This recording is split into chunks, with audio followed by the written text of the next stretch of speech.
new idea is that Iran is, quote, the head of the snake. How many Americans have been killed by Iranian proxies in the United States over the last 20 years, do you think? How many Americans in the United States? Yeah, have been killed by Iran-sponsored terrorism. Zero. Right around zero. How many have died of fentanyl ODs, drugs whose precursors come from China? Millions. Well, more than a million. More than a million. Yeah. Okay. I mean, look, like to play. So, like, no, I mean, what are you talking about? The Iranians backed proxies that killed U.S. troops in the Iraq War. Yeah, well, of course. But we shouldn't have done the Iraq War.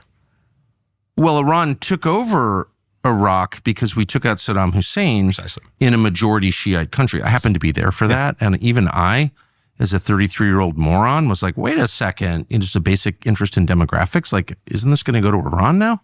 Yeah. Anyway, yes, right.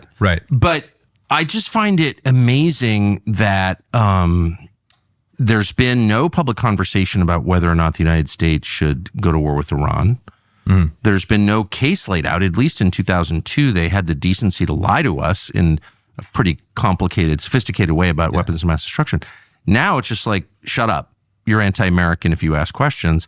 And it feels like we're moving toward a conflict with Iran. Is that a fair I think we have been moving towards one. And, yes. I think the basically the biggest risk of a Democratic administration is a war with Russia. Yes. And the biggest risk of a Republican administration is a war with Iran. Yes. So my rule is always, that's why it's more ethical to be a Republican, because at least the Iranians don't have nukes yet. So that's actually like pretty close to my first principle.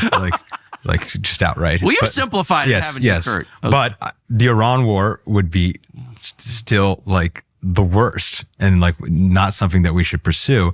And look, look, foreign policy experts at this point will chime in on this conversation being like, oh, well, that's just so unrealistic. That's not actually what we want. This is actually just a ridiculous externality. But I think it is worth noting that we have done wars toppling governments throughout the region over the last 25 years. So number one, it's happened very recently. Number two, it is kind of the explicit goal of the hardliners. And